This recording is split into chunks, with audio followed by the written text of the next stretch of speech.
দিয়া বাদশা জুলকারনাইন পৃথিবী ভ্রমণ করেছে 2 বার। এখন আপনারা বলেন ওনার সামনে মালাকুল মাউত আজরাইল উপস্থিত হয়েছে কি হয় নাই? হয়েছে। মালাকুল মাউত আজরাইল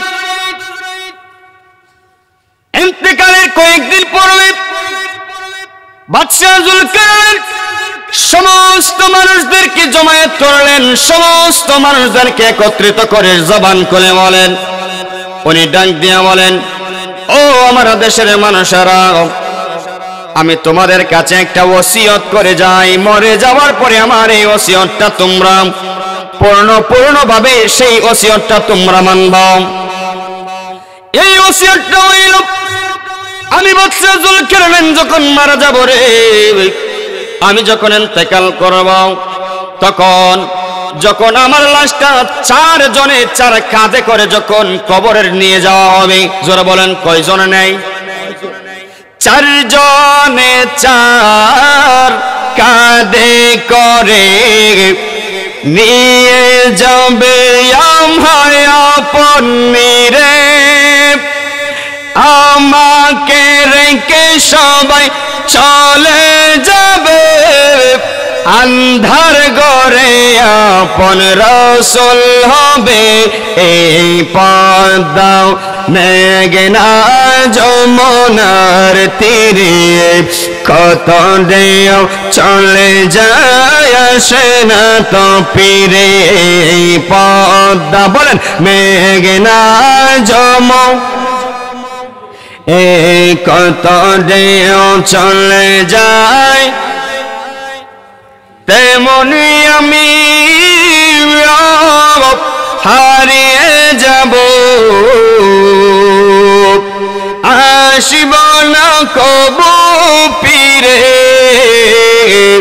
এই পদ্মা মেঘনা সবাই তীরে কত দেও চলে। আরে আমার যখন মরণ হবে, আমায় দেখিতে সবাই যাবে, ঠিক না বেঠিক? আরো জোরে বলেন ঠিক না বেঠিক? আরে আমার যখন মরণ হবে, আমায় দেখিতে সবাই যাবে, সবার বেদন থেমে যাবে। আরে মায়ের বেদন জনম ভরে পদ্মা রীতিরে কত দেও চলে যায় আসে না তো ফিরে। পদ্মা মারহাবা তীরে কত দেও চলে যায় আসে না। জবান খুলে কি মারহাবা বলা যাবে না? আর জোরে কি বলা যাবে না? আল্লাহু আকবার। আপনাদেরকে আমি আসলে ধন্যবাদ জানাইতে হয়। দেখেন বেশি সময় লাগে নাই, প্যান্ডেল কানায় কানায় ভরপুর হয়ে গেছেন। আল্লাহ কবুল করুক, আমিন বলেন। সামনে যারা চাই রয়েছে পিছনে তো আর খবর নাই, ঠিক না? পিছনের তো খবর নাই, কারণ পিছনে চাওয়ার তো আর সুযোগ দিতাছি না। কথা বলেন ঠিক না বেঠিক?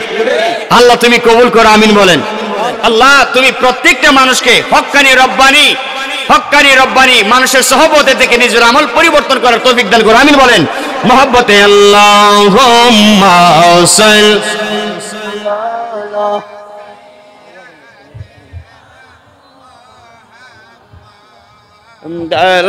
Allahumma salli ala sayyidina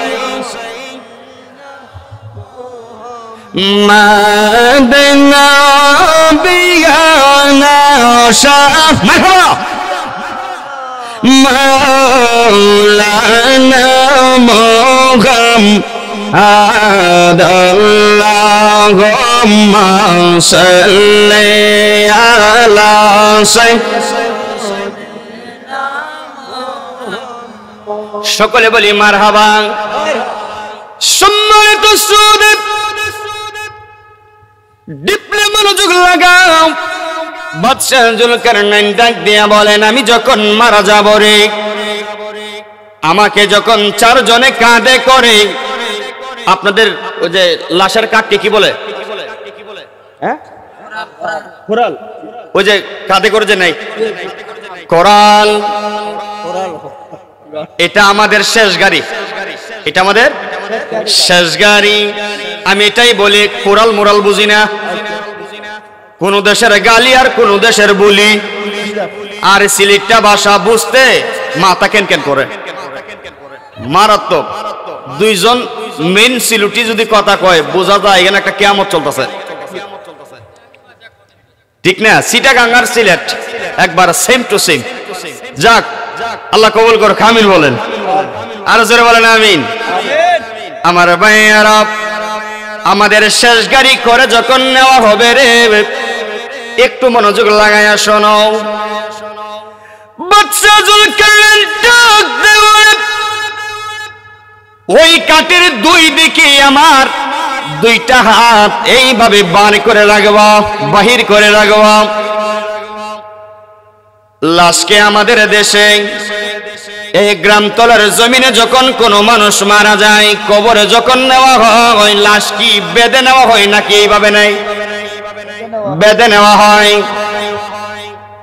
বাদশাহ জুলকারনাইন ডাক দিয়া বলেন, ও পৃথিবীর মানুষ, আমার দুইটা হাত ওই কাঠের দুই দিকে এইভাবে হাতগুলো প্রসারিত করে রাখবারে, আমাকে কাফনের কাপড় পরাইও না, আমার দুইটা হাত এইভাবে রাখবা। মানুষ দেখবে, মানুষ দেখে দেখে কি মন্তব্য করে তোমরা ওইখান থেকে শিক্ষা গ্রহণ করবা।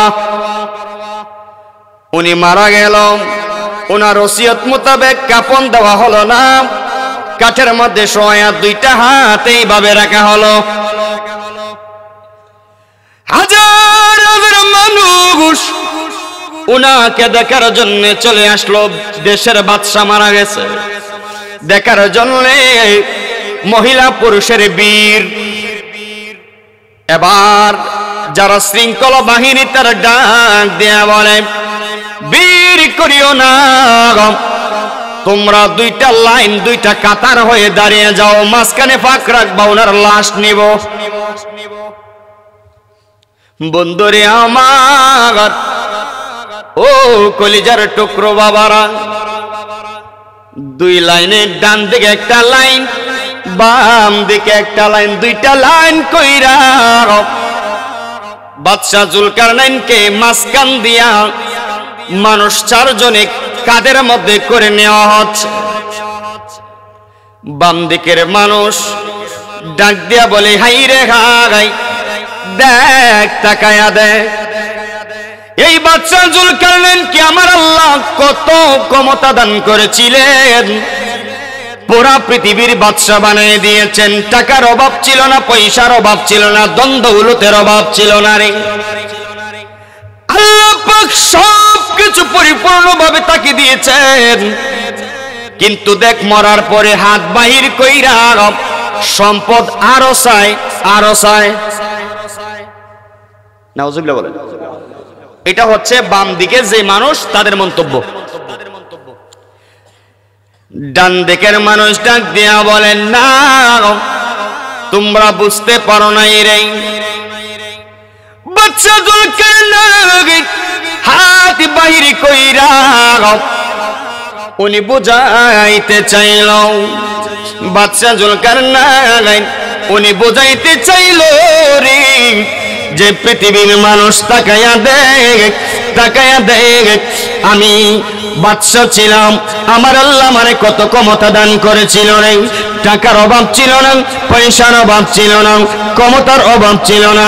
আজকে তাকায়া তাকায়া দেখ, আমি বাদশা জুলকারনাইন এত ক্ষমতাওয়ালা মানুষ থাকা সত্ত্বেও কবরে যাওয়ার বেলা কালি হাতে কবরে চলে গেল। এখন আপনারা বলেন, একটু মনোযোগ, এখন আপনারা বলেন, বাম দিকের মানুষের মন্তব্য সঠিক নাকি ডান দিকের? কথা বুঝেন নাই? ডান দিকের মানুষের কথা সঠিক, কারণ ডান দিকের মানুষ বুঝাইতে চাইলো যে এত কোটি টাকার মালিক বাদশা ছিল, কিন্তু যাওয়ার বেলা খালি হাতে যাচ্ছে কবরে। আর বাম দিকের মানুষ কয় এত ক্ষমতা আল্লাহ দান করেছেন, মরার পরে আরো চায়। এইখান থেকে শিক্ষা গ্রহণ করা উচিত, কুল্লু নাফসিন যায়িকাতুল মাউত। আমাদের যাদের প্রাণ আছে রে, মরণ অবধারিত, মরণ হয়ে যাবে। মরণ কাউকে বলে কয়ে আসবে না রে। যে কোন মুহূর্তে, যে কোন সময় মালাকুল মাউত হযরতে আজরাইল চলে আসতে পারে।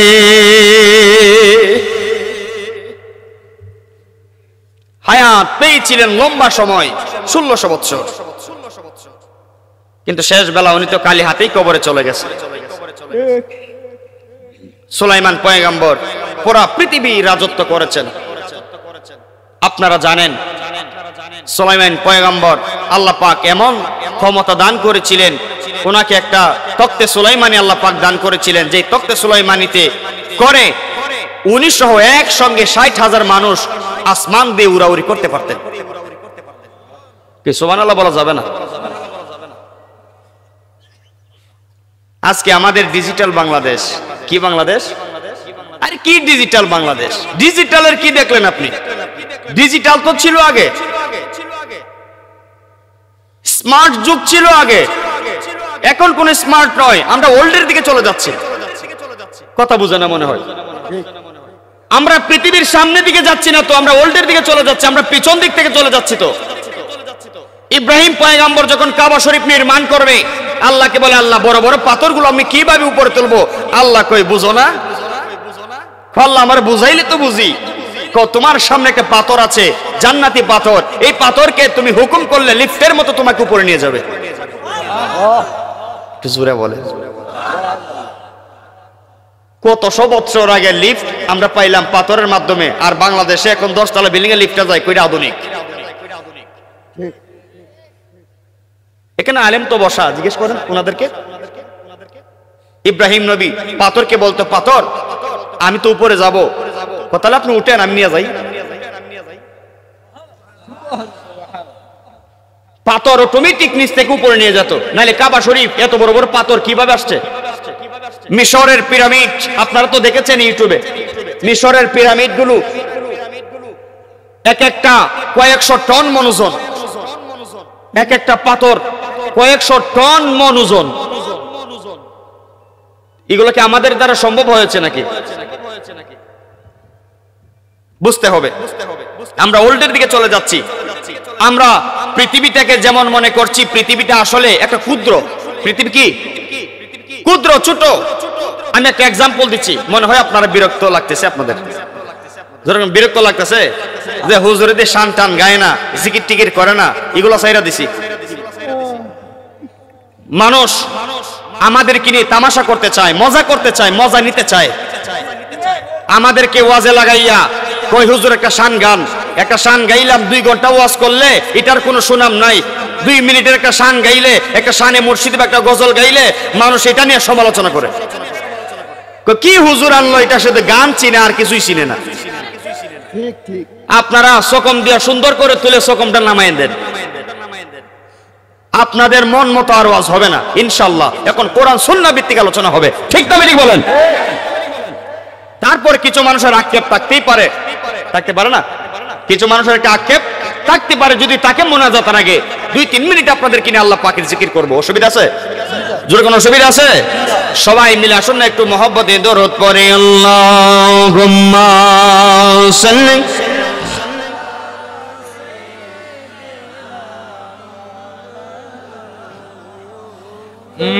محمد وعلى آله سيدنا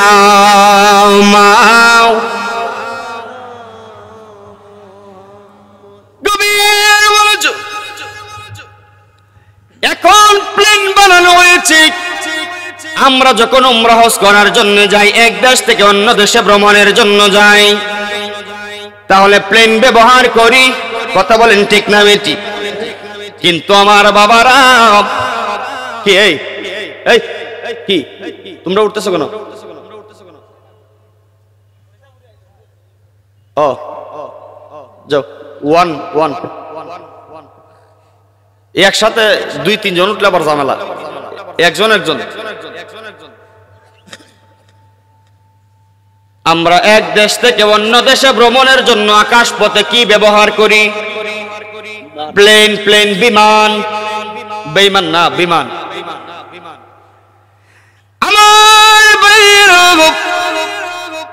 আমার নবী সুবহানাল্লাযী আসরা, এই যে সূরা বনী ইসরাঈলের প্রথম নাম্বার আয়াত, সুবহানাল্লাযী আসরা বিআবদিহি লাইলাম মিনাল মাসজিদিল হারাম ইলাল মাসজিদিল আকসা।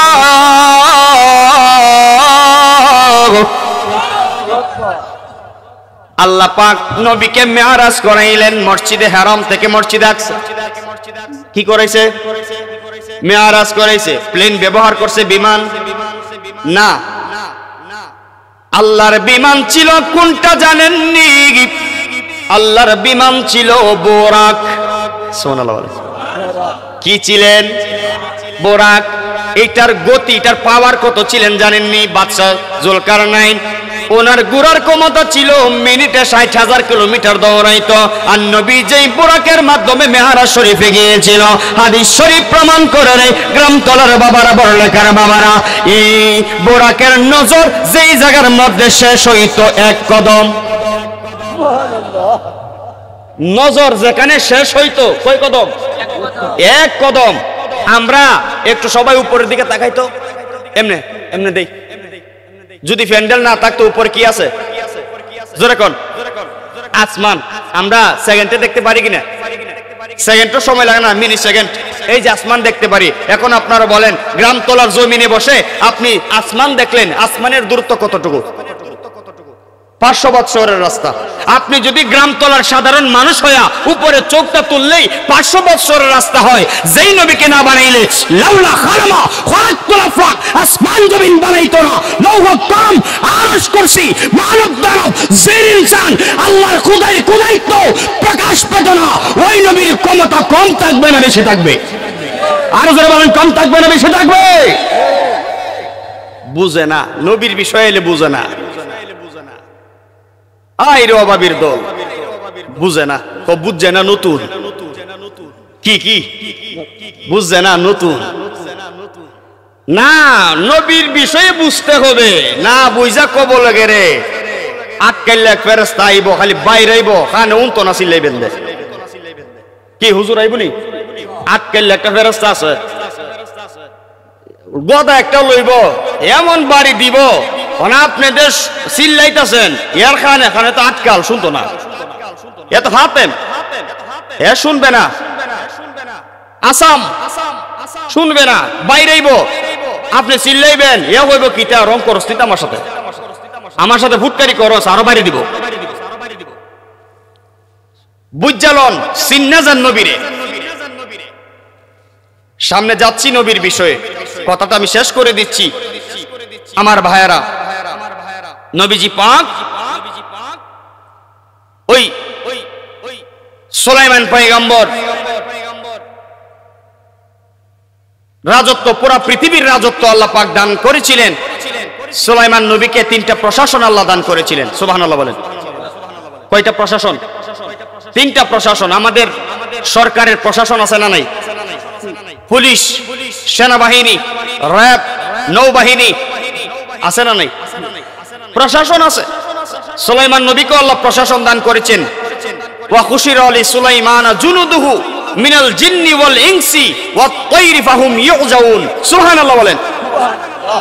সুলাইমান নবীর প্রশাসন ছিলেন 3টা। কয়টা? 3টা। একটা হলো জিনের দল, 2টা হলো মানুষের দল, 3 নাম্বার হলো পাখির দল। সুবহানাল্লাহ।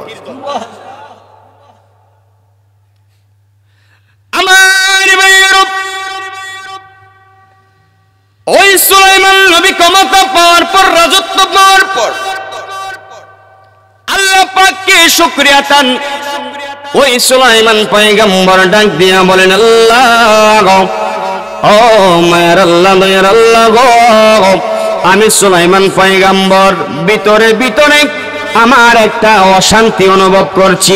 কি অনুভব করছো? ও মায়ের আল্লাহ, দয়ার আল্লাহ, আমার মনে চাই তুমি যদি আমাকে দয়া করো, তুমি আমারে পুরো পৃথিবীর বাদশা বানায়া দিলা গো রব। আমি সুলাইমান নবীর একটা ইচ্ছা হইল, তোমার পুরা সৃষ্টি জগৎকে এক বেলা দাওয়াত কইরা আমি নবী খাওয়াইতাম। জোরে বলেন সুবহানাল্লাহ। আমি সুলাইমান নবীকে সব দিয়েছ, আসমানের রাজত্ব, জমিনের রাজত্ব, মাঝখানের রাজত্ব, সমস্ত রাজত্ব আমি সুলাইমানকে দান করেছ গো আল্লাহ। আমি সুলাইমানের মনে বড় একটা অশান্তি, তৃপ্তি পাবো যদি তোমার সৃষ্টির সমস্ত জীবজন্তু জানোয়ারদেরকে আমি এক ওয়াক্ত পেট ভইরা সবাইরে খাওয়াইব। যদি খাওয়াইতে পারি আমার বড় মনে শান্তি আসবে। জবান করে বলেন না সুবহানাল্লাহ। আল্লাহ পাক ডাক দিয়ে বলে, রে সুলাইমান, এইটা তোমার কাজ নয়, এইটা হলো আমি রবের কাজ। কার কাজ? এটা হলো আমি রবের কাজ, তোমার কাজ নাই। কো আল্লাহ একটু দেন না, আমি চেষ্টা কইরা দেখি। নবী তো আবদার করছেন, না কইরাও পারে না। আল্লাহ কই ঠিক আছে, তুমি খাওয়াও। কিতাবের মধ্যে পাইলাম রে গ্রন্থের বাবারা, বড়লেখার বাবা, ও সিলেটের বন্ধুরা, কিতাবের মধ্যে পাইলাম সুলাইমান পয়গম্বর প্রস্তুতি নিতে শুরু করলেন। জিনের দলদেরকে ডাক দিয়ে বলেন, জিনের দল, এই পাহাড় অঞ্চলের মধ্যে যত হরিণ আছে, যত খাবারের জিনিস আছে, প্রত্যেকটা হরিণকে এক একটা আস্ত রোস্ট বানাও। রোস্ট বানাও, গরুগুলো পোনা করে রোস্ট বানায় দাও, ছাগলগুলোকে, কাশিগুলোকে তুমি রোস্ট বানায় ফেলো। হাদিস শরীফের মধ্যে প্রমাণ, আল্লাহর নবী ডাক দিয়ে বলেন, সুলাইমান পয়গম্বর উনি 48,000 কিলোমিটার পর্যন্ত খানার ব্যবস্থা করলেন। জবান করে বলেন না মারহাবা। জোরে বলেন আল্লাহু আকবার। কয় হাজার? 48,000 কিলোমিটার পর্যন্ত খানার ব্যবস্থা, রান্নার ব্যবস্থা। আয়োজনটা কি কম ছিল না বেশি? বিশাল। 48,000 কিলোমিটার পর্যন্ত বিশাল ময়দানের মধ্যে খানার আইটেম করা হলো, সাজানো হলো। টাইম দেওয়া হইল আগামী অমুক দিন সকলে জোহরের ওয়াক্ত চলে আসবা কাবেরে। সাগরের তলদেশ থেকে একটা মাছ ডাক দিয়ে বলে, আমি কোনো সময় মানি না, আমি কোনো সিরিয়াল মেন্টিং মানি না, আমার খিদা লাগছে, খাওয়ান দাও। আর জোরে বলেন। আমাদের মধ্যে এরকম কিছু মানুষ আছে না, আমি সিরিয়াল টিরিয়াল মানে আমার সিন্নি টাইম জায়গা আসেনি নাই আছে। ওই সাগর তলের মাছ ডাক দিয়ে বলে, তোমার সিরিয়াল মেন্টিং মানি না, আমার খিদার যন্ত্রণায় তুমি যে ফুংফাং করতাছো, যে সিরিয়াল লম্বা সাজাইছো, এই সিরিয়াল যদি খাওয়াইতে দাও আমি মারা যাবো। আমি সিরিয়াল মেন্টিং মানি না, তারা খাওয়াও, আমার আগে খাওয়াও। সুলাইমান নবী জিনদেরকে ডাক দেয়া বলেন, জিনের দল, একটা কাজ করো রে, একটা আস্তা গরু ওই মাছের পেটে তুমি দিয়ে দাও। মাছ হাত করে সাগরের সবচাইতে ছোট মাছটা হা করলেন খাওয়ার জন্য রে গ্রামতলার বাবারা। এবার আস্ত একটা গরু দিল রোস্ট, হা করে রয়েছে, আর তো মুখা যায় না, এর মানে আরো লাগবো, ঠিক না? আরো লাগবে। সুলাইমান কি রে, এটা হা করে 2-4টা হরিণ মাইরা দাও। পেটের ভিতরে গেছে কিন্তু হা। কয়েকটা ছাগল দিয়ে দাও রে, ছাগল দেওয়া হইল।